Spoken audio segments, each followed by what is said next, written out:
नमस्कार दोस्तों, आप सभी का स्वागत है द नॉलेज प्लेटफॉर्म पर। आज हम डिस्कस करेंगे एसएससी जेई 2020 के लिए जो भी फुल सिलेबस है उसका डिस्कशन करेंगे। देखिए, किसी भी एग्ज़ाम की प्रिपरेशन करने के लिए आप सबसे पहले क्या तय करते हैं? आप सबसे पहले ये देखते हैं कि उस पर्टिकुलर एग्ज़ाम का सिलेबस कहाँ तक है, क्या है, या फिर कंडक्टिंग एजेंसी जो है, एग्ज़ाम कंडक्टिंग एजेंसी या फिर अथॉरिटी जो है उसकी पहुंच कहाँ तक है, किस लेवल तक वो एग्ज़ाम में क्वेश्चंस पूछ सकती है। तो उस लेवल तक हमको प्रिपरेशन करनी पड़ती, तब जाके सिलेक्शन होता है। सिर्फ पढ़ते रहने से कुछ नहीं होगा कि कहीं से भी उठा लिया मटेरियल, कुछ भी पढ़ते रहे, ऐसे नहीं होता है। आप जब तक एक पर्टिकुलर सब्जेक्ट का एक एनालिसिस नहीं करेंगे, पर्टिकुलर एग्ज़ाम का एनालिसिस नहीं करेंगे कि कहाँ तक उसकी पहुँच है, कैसे कैसे कैसे क्वेश्चंस आते हैं प्रीवियस ईयर को, उसको उठा के देखिए, फिर सिलेबस का कंपेरिजन कीजिए कहाँ से क्वेश्चंस आते हैं। तो syllabus is the most important thing to crack any exam. तो एग्ज़ाम को आप क्वालिफाई अगर करना चाहते हैं तो सबसे पहले क्या तय करेंगे, क्या, सिलेबस। तो वीडियो के एंड तक बने रहिए, बहुत ही इंटरेस्टिंग वीडियो होने वाला है, क्योंकि यहाँ पर हम एकदम डिटेल से बताएंगे कि एसएससी जेईई 2020 का क्या सिलेबस है। तो आइए स्टार्ट करते हैं। तो सबसे पहले अगर सिलेबस देखा जाए तो हम बात करेंगे थर्मोडायनेमिक्स की। तो आइए देखते हैं थर्मोडायनेमिक्स का क्या सिलेबस है।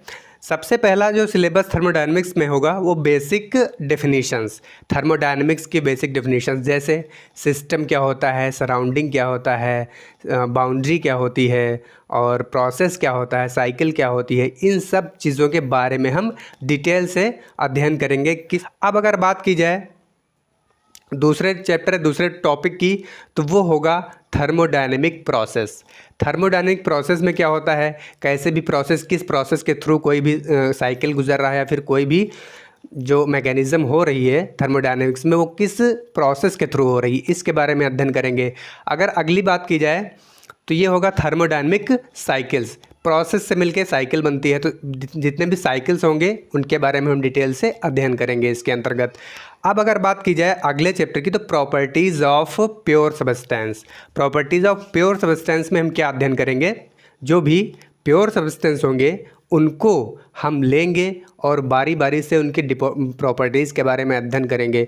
जैसे मान लीजिए कि H2O ले लिया गया, तो इसकी क्या क्या प्रॉपर्टीज़ हो सकती है जो थर्मोडायनेमिक्स से रिलेट करती हैं, और इनके एंथैल्पी, एंट्रोपी डायग्राम, या जिसको मोलियर चार्ट बोलते हैं, ये सब हम डिटेल में पढ़ेंगे कि इस टॉपिक के अंतर्गत, प्रॉपर्टीज़ ऑफ प्योर सब्सटेंस। अगर अगले टॉपिक की बात की जाए तो laws of thermodynamics, most important. एक ना एक क्वेश्चन, मैक्सिमम तो 2 क्वेश्चन भी बन सकते हैं, 1 से 2 क्वेश्चन यहाँ से इस टॉपिक से ज़रूर आते हैं, लॉज ऑफ थर्मोडायनेमिक्स। जैसे कि 0th law of thermodynamics, first law, second law, ये सब जो लॉ हैं इनको हम डिटेल में इसमें देखेंगे।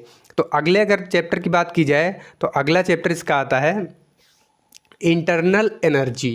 भाई, इंटरनल एनर्जी, आंतरिक ऊर्जा, बहुत ही इंपॉर्टेंट टॉपिक है। यहाँ से भी क्वेश्चन उठता ही उठता है, किसी भी साइकिल या प्रोसेस से लेकर या फिर किसी भी सिस्टम से लेके इसकी क्या होगी, इंटरनल एनर्जी क्या होगी, इससे रिलेटेड क्वेश्चन ज़रूर आता है। अगला का टॉपिक देखा जाए तो entropy, most important topic. Entropy से तो क्वेश्चन कम से कम 3 क्वेश्चन ज़रूर बनते हैं एंट्रोपी से।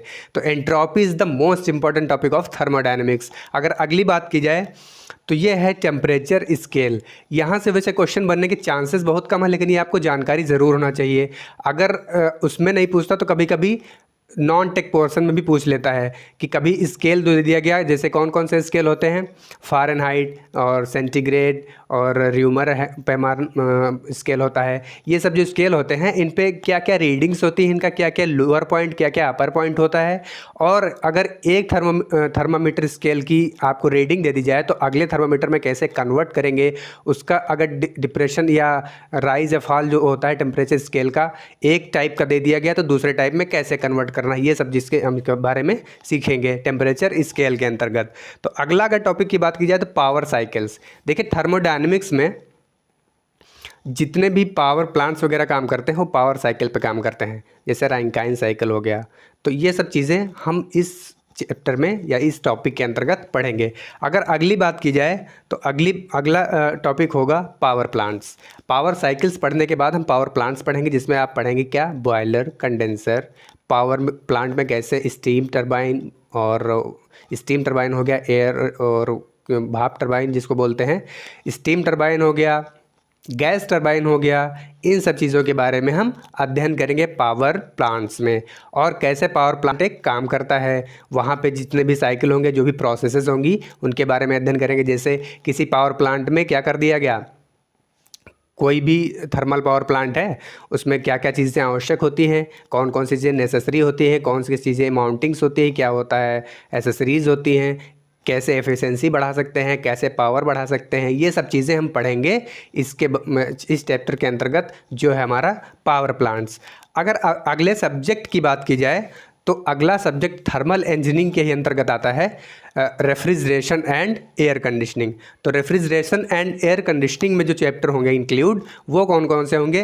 पहला चैप्टर जो होगा वो होगा इंट्रोडक्शन टू आरएसी, यानी आपको इसमें इंट्रोड्यूस कराया जाएगा कि what is refrigeration and air conditioning. इसके बाद क्या होगा, अगला टॉपिक जो होगा प्रिंसिपल ऑफ आरएसी, मतलब किस सिद्धांत पे refrigeration and air conditioning system काम करता है, इन सब चीज़ों के बारे में आपको इसमें बताया जाएगा। अगला चैप्टर की बात अगर करें तो रेफ्रिजरेशन साइकिल्स।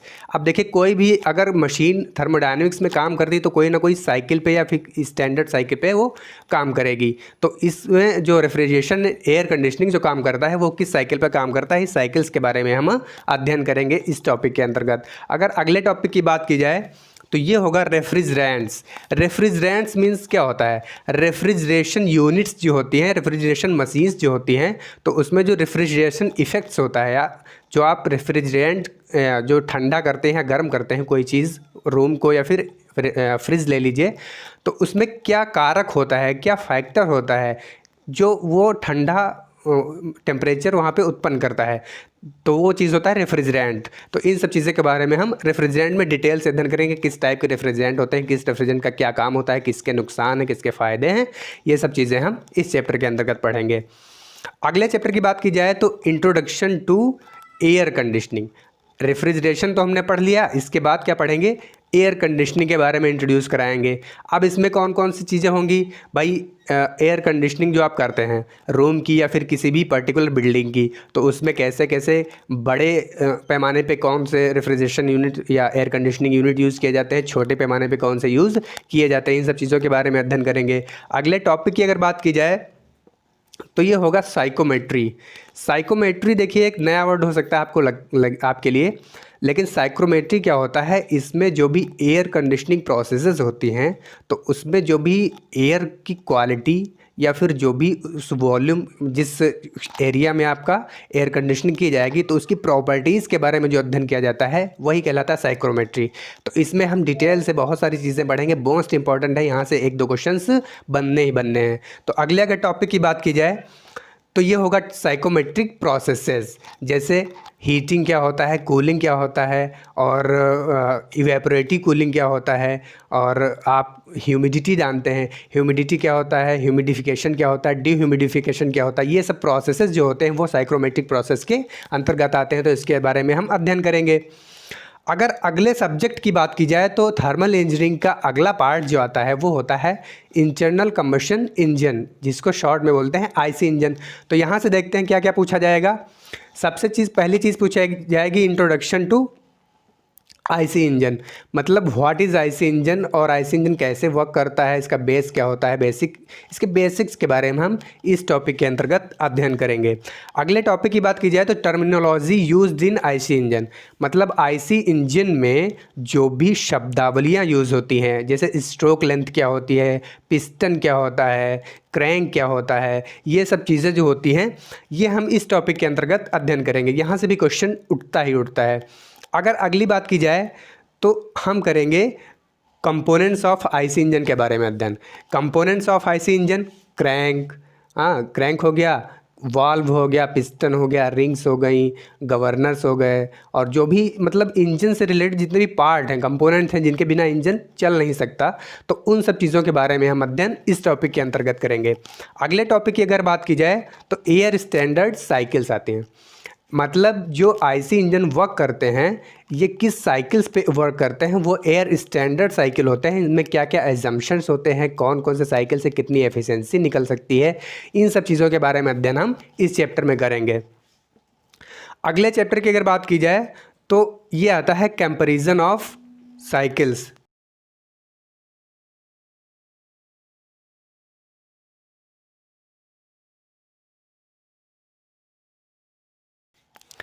अगले टॉपिक की अगर बात की जाए तो ये आता है comparison of cycles. Comparison of cycles means क्या होता है, जैसे आपको एग्जांपल के तौर पे बता दूं, auto cycle, diesel cycle, dual cycle. तो क्या क्या चेंजेस होते हैं ऑटो साइकिल यूज़ करेंगे तो, क्या यूज़ करेंगे, क्या चेंजेस होंगे अगर डीजल साइकिल यूज़ करेंगे तो, क्या चेंजेस होंगे अगर डुअल साइकिल यूज़ करेंगे। तो इनमें क्या क्या चीज़ कांस्टेंट रख के हम किस किस प्रोसेस के या किस किस साइकिल के द्वारा क्या चेंजेस आते हैं, इन चीज़ों के बारे में अध्ययन करेंगे। मोस्ट इंपॉर्टेंट है, यहाँ से भी क्वेश्चन उठता है, कह देता है कि अगर कांस्टेंट टेम्परेचर रख दिया जाए एग्जॉस्ट का तो एयर स्टैंडर्ड की एफिशिएंसी, सॉरी, ऑटो साइकिल की एफिशिएंसी ज़्यादा होगी या डीजल की साइकिल की एफिशिएंसी ज़्यादा होगी। तो इन सब चीज़ों के बारे में जो हम अध्ययन करेंगे वो इस चैप्टर के अंदर करेंगे। अब देखिए एक और मोस्ट इंपॉर्टेंट टॉपिक है valve timing diagram. Valve timing diagram क्या होता है, जो भी इंटरनल कंबशन इंजन होते हैं वो जो इंजन्स में वाल्व्स यूज़ की जाती हैं, तो वो वाल्व्स कौन कौन सी होती है, एग्जॉस्ट के लिए और जो अंदर फ्यूल जाता है उसके लिए। तो जो फ्यूल जाता है और फ्यूल बर्न होने के बाद जो एग्जॉस्ट निकलता है उसका जो वाल्व खुलने का टाइम क्या होता है, कितने एंगल पे क्रैंक के वाल्व खुलेगा, कितने एंगल पे बंद होगा, ये सब प्रोसेसेस जो होंगे ये इसके अंतर्गत किए जाएंगे। मैक्सिमम एंगल्स इसके बारे में पूछ लेता है क्वेश्चंस में कि वाल्व खुलने का एंगल टीडीसी से बीडीसी यानी टॉप डेड सेंटर से कितना पहले खुलता है कितना बाद में खुलता है, ये सब चीज़ें होंगी। अगर अगली बात की जाए तो testing and performance of IC engine. Testing and performance of IC engine में क्या होगा, जैसे इंजन तो हमने बना लिया, अब उसको टेस्ट करना है कि ये प्रॉपरली वर्क कर रहा है कि नहीं कर रहा है, कितनी पावर जनरेट हो रही है, क्या क्या एफिशिएंसीज इसकी हैं। तो मैकेनिकल एफिशिएंसी, थर्मल एफिशिएंसी, जो भी एफिशिएंसी उनकी, इंडिकेटेड पावर, ब्रेक पावर, इन सब चीज़ों के बारे में हम इस टॉपिक के अंतर्गत अध्ययन करेंगे। यहाँ से भी एक क्वेश्चन अवश्य बनता है। अगले टॉपिक अगर बात की जाए तो फ्यूल्स एंड कंबशन, बहुत ही फेवरेट टॉपिक है एसएससी का, फ्यूल्स एंड कंबशंस। यहाँ से क्वेश्चन कम से कम 2 बनते हैं। पूछ लेगा फ्यूल कौन सा यूज़ करते हैं, कौन सा फ्यूल यूज़ करने से किसका हाई कैलोरीफिक वैल्यू होता है, किसका लो होता है, कौन सा यूज़ करेंगे तो कम पोल्यूशन जनरेट होगा, कौन सा यूज़ करेंगे तो अधिक पोल्यूशन जनरेट होगा। इन सब चीज़ों के बारे में अध्ययन, किस किस टाइप के फ्यूल होते हैं, ये सब इस टाइप के बारे में अध्ययन करेंगे हम। अगर अगले सब्जेक्ट की बात की जाए तो थर्मल का ही अगला पार्ट है हीट एंड मास ट्रांसफ़र। अब देखिए अगर एसएससी के पॉइंट ऑफ व्यू से देखा जाए तो ये कभी कभी किसी वर्ष ये अधिक उठा लेता है इस टॉपिक को, किसी वर्ष कम कर देता है। अगर 2017 की बात की जाए तो 2017 में यहाँ से केवल इस पार्ट से यानी heat and mass transfer HMT से क्वेश्चंस आए थे लगभग 20 से 22 क्वेश्चन। तो ये तो उसके डिपेंड करता है कि कौन से टॉपिक से ज़्यादा उठाता है, तो इसलिए हर एक सब्जेक्ट या हर एक पार्ट इम्पॉर्टेंट है। तो यहाँ से जो भी इम्पॉर्टेंट क्वेश्चंस बनने वाले हैं उन चैप्टर्स को हमने लिया है पूरा। देखिए HMT तो बहुत बड़ा है, लेकिन ये मेंस में से कम क्वेश्चन आते हैं तो सिर्फ प्री लेवल में आते हैं। तो प्री लेवल के हिसाब से हमने इसका सिलेबस सेटअप किया है। तो इसका पहला चैप्टर क्या है, इंट्रोडक्शन टू हीट ट्रांसफ़र। कैसे हीट ट्रांसफ़र होती है, क्या क्या मीडियम होते हैं, जैसे कंडक्शन, रेडिएशन और ये सब हो गया, तो ये सब बारे में अध्ययन करेंगे। अब देखिए governing laws of heat and mass transfer. तो हीट ट्रांसफ़र के कौन कौन से लॉज होते हैं उनके बारे में हम अध्ययन करेंगे। कांस्टेंट कौन कौन से यूज़ होते हैं वो यूज़ अध्ययन करेंगे। यहाँ से भी क्वेश्चन बनते हैं। अब अगर अगली बात की जाए तो अगला टॉपिक है हीट ट्रांसफ़र थ्रू कंपोजिट वाल।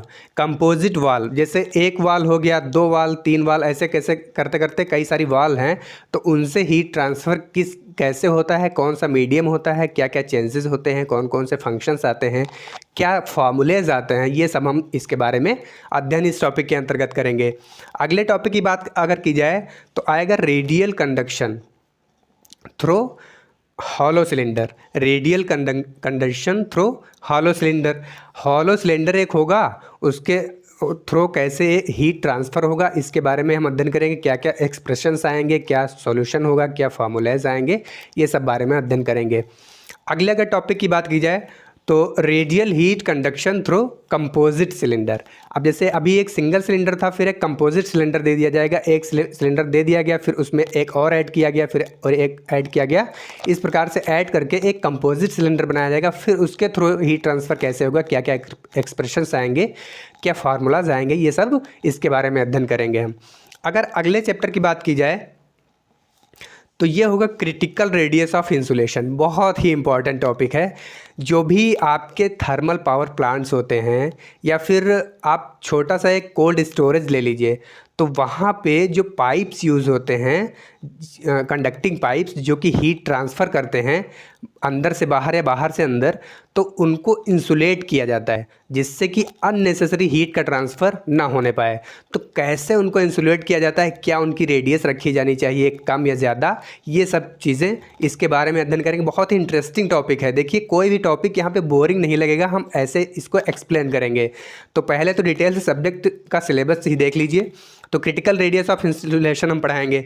इसके बाद क्या होगा, फिन्स क्या होती हैं, एक्सटेंडेड सरफेस जो होती हैं उनको फिन्स बोला जाता है। जैसे मैं एग्जांपल के तौर पे एक छोटा सा आपके डेली लाइफ में यूज़ होने वाला एग्जांपल ले लूँ तो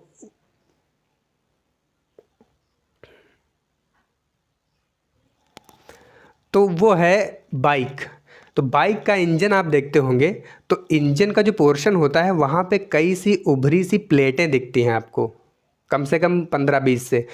तो ये चारों ओर इंजन की होती हैं। ये क्यों होती है, ये इंजन की कूलिंग के लिए होती हैं। ये मतलब हीट, इसका मेन काम है कि इसको हीट को ट्रांसफ़र करना। तो ये फिन्स जो होंगी किस टाइप की होती हैं, कौन टाइप की फिन कहाँ यूज़ करते हैं, कि या क्या फ़ायदे हैं, क्या क्या नुकसान है, ये सब चीज़ें इन चैप्टर के बारे में अध्ययन करेंगे। अगर अगले टॉपिक की बात की जाए तो ये आता है हीट एक्सचेंजर्स।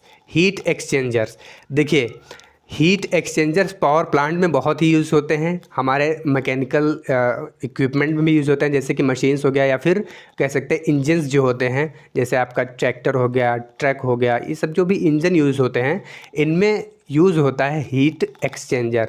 तो इंजन्स में जो यूज़ होता है उसको बोलते हैं रेडिएटर।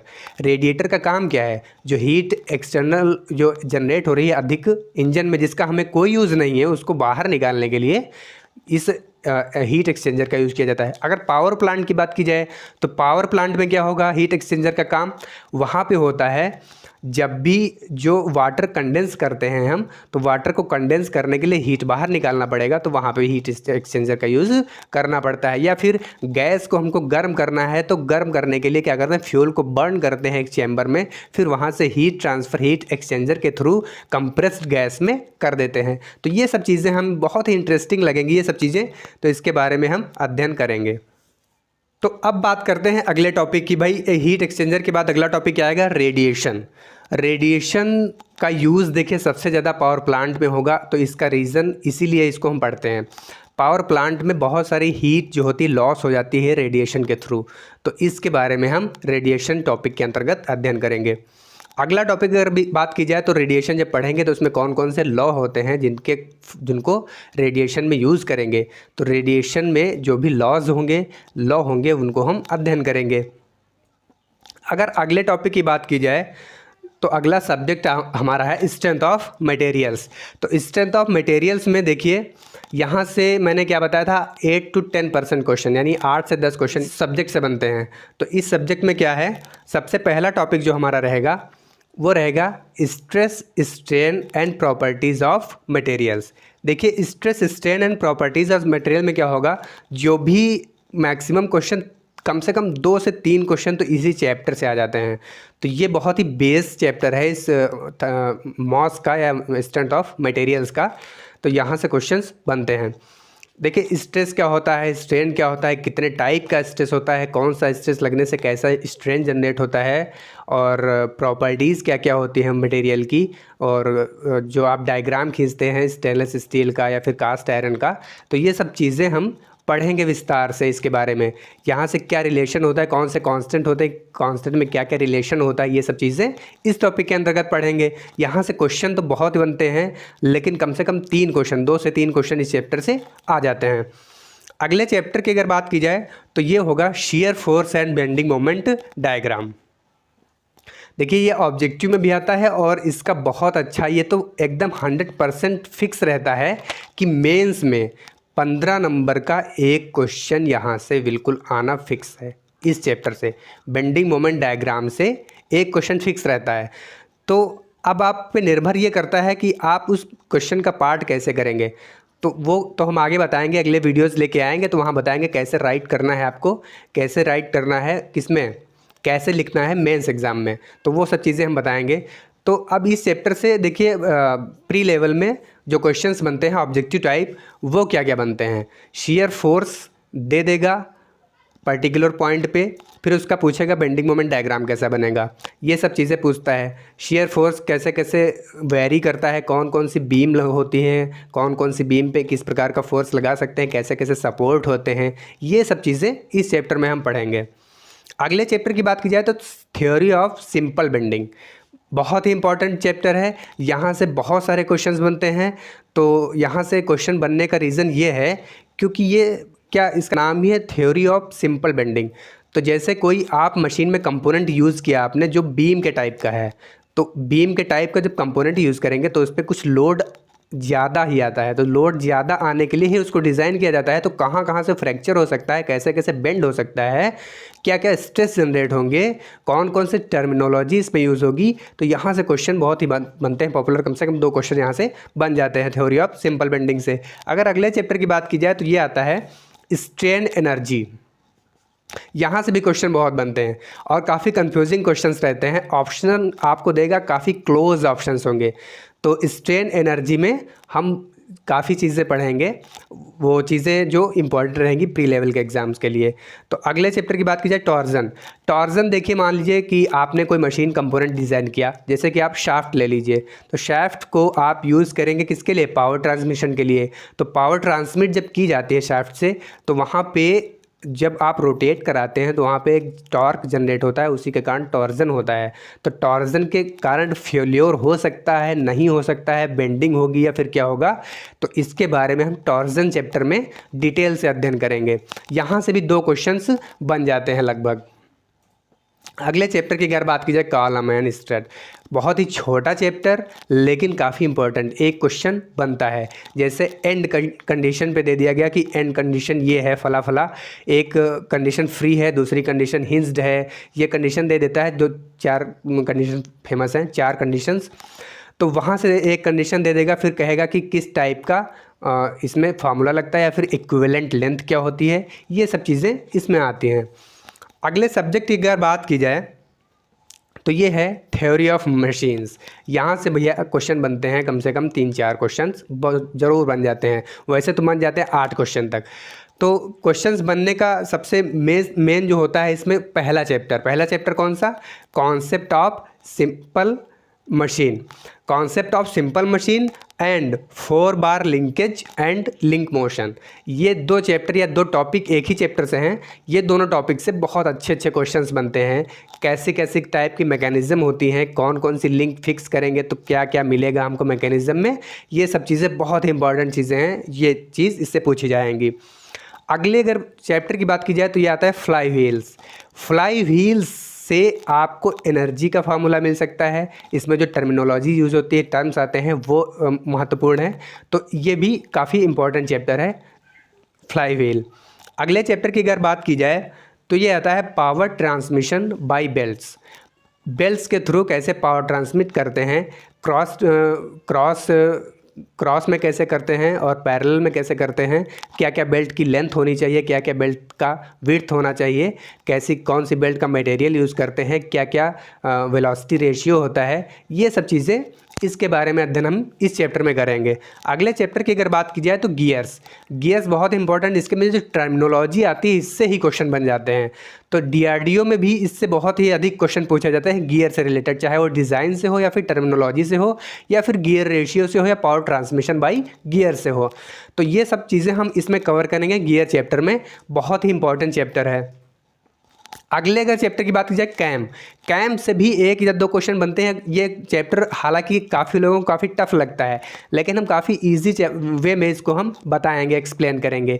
तो इस चैप्टर से भी क्वेश्चन बनते हैं, 1 से 2 क्वेश्चन बन जाते हैं कैम से रिलेटेड। जैसे कैम कितने टाइप के होते हैं, कैसी प्रोफाइल होती है, कैम फॉलोअर को कैसे कैसे यूज़ करेंगे, कौन सा डायग्राम मिलता है, इस पर बेस क्वेश्चन आ जाते हैं। तो अगले अगर सब्जेक्ट की बात की जाए तो ये है मशीन डिज़ाइन। क्वेश्चन तो बहुत कम बनते हैं लेकिन काफ़ी इंपॉर्टेंट क्वेश्चंस होते हैं, बहुत इंपॉर्टेंट टॉपिक हैं इसमें से। तो पहले टॉपिक की अगर बात की जाए तो पहला टॉपिक है प्रॉपर्टीज़ ऑफ स्टील। 2 क्वेश्चन अभी फ़िलहाल जो आए थे पिछले एग्ज़ाम में, इसी साल यानी एसएससी 2019 का एग्ज़ाम जो 27 से 30 अक्टूबर के बीच कंडक्ट हुआ है, इसमें पूछे गए थे 3 क्वेश्चन स्टील से। टाइप ऑफ स्टील पूछा गया था कि किस टाइप स्टील में क्या क्या परसेंटेज रहता है। तो स्टील काफ़ी इंपॉर्टेंट, प्रॉपर्टीज़ ऑफ स्टील काफ़ी इंपॉर्टेंट टॉपिक है। टॉपिक तो थोड़ा लंबा है लेकिन बहुत ही इंपॉर्टेंट है। अगले टॉपिक की अगर बात की जाए तो ये आता है रिवेटेड जॉइंट। रिवेटेड जॉइंट से भी क्वेश्चंस बनते हैं, किस टाइप के रिवेटेड जॉइंट होते हैं, क्या क्या फेल्योर्स होते हैं, क्या क्या एफिशिएंसी क्या होती है, ये सब चीज़ें इसमें आती हैं। अगले अगर टॉपिक की बात की जाए तो ये आता है बियरिंग्स। बियरिंग में मटेरियल बहुत इंपॉर्टेंट होता है, मटेरियल कौन सा यूज़ करते हैं, कौन कौन से टाइप के बियरिंग होते हैं, किस टाइप का बियरिंग कहाँ पे यूज़ करते हैं, ये सब चीज़ें इस चैप्टर के अंतर्गत हम पढ़ेंगे। बहुत इंपॉर्टेंट है, 1 से 2 क्वेश्चन बन जाते हैं यहाँ से, 1 क्वेश्चन तो पर्टिकुलर बनता ही है। अब अगर अगली बात की जाए तो friction in collars and pivots. अब देखिए पिवट्स और कॉलर्स जो होते हैं उनमें क्या क्या फ्रिक्शन जनरेट होता है। जैसे आपने शाफ्ट यूज़ किया तो शाफ्ट यूज़ करने के लिए आपने कॉलर बनाया या फिर पिवट बनाया, तो कॉलर बनाते हैं तो वो दूसरी सतह से फ्रिक्शन जनरेट करता है। तो कैसे कैसे फ्रिक्शंस होते हैं, क्या क्या फ्लोस होते हैं, क्या फार्मूलाज आता है, ये सब चीज़ें इसमें बारे में हम अध्ययन करेंगे। अगला आता है क्लचेज़। क्लचेज़ में क्या क्या, प्लेट एंड कोनिकल क्लच।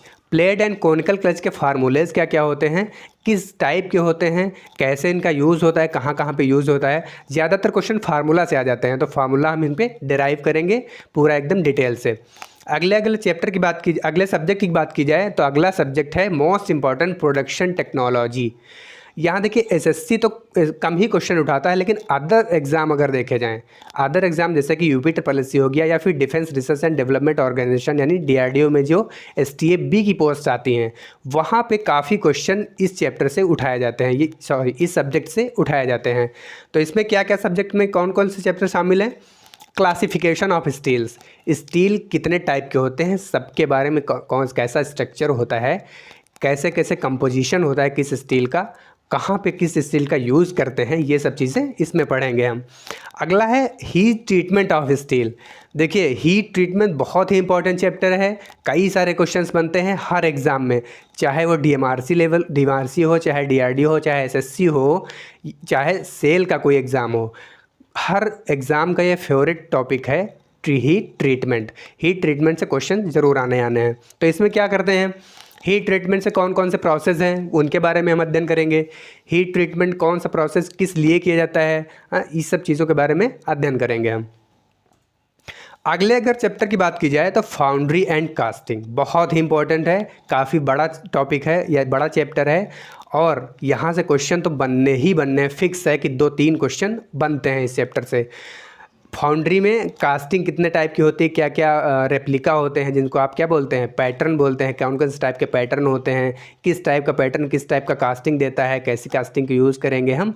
तो ये सब चीज़ें किसकी क्या कमियां हैं, क्या खामियां हैं, क्या लाभ हैं, ये सब चीज़ें इससे हम डिस्कशन करेंगे इसमें, और इससे पूछे जाते हैं। अगला है मेटल कटिंग प्रोसेस। अच्छा, इसमें शायद हमने वेल्डिंग छोड़ दिया है, हाँ वेल्डिंग छूट गया है। देखिए वेल्डिंग बहुत इंपॉर्टेंट चैप्टर है, वेल्डिंग से क्वेश्चंस बनते हैं कि किस वेल्डिंग का यूज़ कहाँ पे किया जाता है, तो कौन कौन सी टाइप की वेल्डिंग है, कैसे वेल्डिंग किया जाता है, कौन कौन सा इक्विपमेंट यूज़ करते हैं, और किस वेल्डिंग का यूज़ कहाँ पे करते हैं। तो यहाँ से क्वेश्चंस भी बहुत सारे बनते हैं। अगला है metal cutting principles. Metal cutting जो होता है, जैसे कि आप लेथ मशीन या फिर मिलिंग मशीन या फिर शेपर या प्लेनर पे जो कटिंग करते हैं, तो वहाँ से कटिंग कैसे, प्रिंसिपल उनका क्या है कटिंग करने का, वो सब चीज़ें हम यहाँ पे अध्ययन करेंगे। यहाँ से एक क्वेश्चन बनता है। अगला है कटिंग टूल्स। यहाँ से भी क्वेश्चन बनते हैं। कटिंग टूल क्या है, कटिंग टूल किस मटेरियल का यूज़ होता है, कितनी कटिंग स्पीड के लिए पर्टिकुलर कटिंग टूल यूज़ कर सकते हैं, और क्या क्या इसके नॉमेनक्लेचर होते हैं। नॉमेनक्लेचर में क्या क्या है, एएसए सिस्टम होता है और बहुत सारे सिस्टम होते हैं, वहाँ पे क्या नॉमेनक्लेचर इनका रहता है, क्या एंगल रहता है, किस एंगल पे कटिंग करते हैं, किस मटेरियल की कटिंग के लिए कौन सा टूल यूज़ होगा, कौन सा लुब्रिकेंट यूज़ होगा, कौन सा कूलेंट यूज़ होगा, ये सब चीज़ें इस चैप्टर में हम कटिंग टूल्स में पढ़ेंगे। तो ये तो था शॉर्ट में, या फिर कह लीजिए एक तरह से इलस्ट्रेशन ऑफ सिलेबस। तो ये एसएससी का एक बेहतरीन सिलेबस जो हमने तैयार किया है, ये है एसएससी का अप्रोच। यहाँ से क्वेश्चंस आते हैं। तो वीडियो बहुत ही इंटरेस्टिंग था। आपने अगर फुल देखा होगा तो पूरी जानकारी आपको मिली है, और अगर आपको पूरी जानकारी मिली है इसका मतलब आपको कुछ प्रॉफिट हुआ है। तो इस प्रॉफिट को आप अदर ज़रूरतमंद लोगों को भी पहुँचाएँ, ज़रूरतमंद लोगों तक शेयर करें। अगर आपको वीडियो पसंद आई हो तो लाइक करें, और देखिए चैनल को सब्सक्राइब करना मत भूलिए। देखिए सब्सक्राइब करने से ना आपके जेब से कुछ जाता है ना मेरे जेब में कुछ आता है। बस एक ये होता है, बॉन्डिंग हमारी मजबूत होती है कि हमारा फैमिली बढ़ रही है, कि भाई हमसे कितने लोग जुड़ रहे हैं। तो ये सब चीज़ें रहती हैं, इसलिए सब्सक्राइब ज़रूर कर दिया करिए। तो बस ये था सिलेबस। तो आज के लिए बस इतना ही। जय हिंद।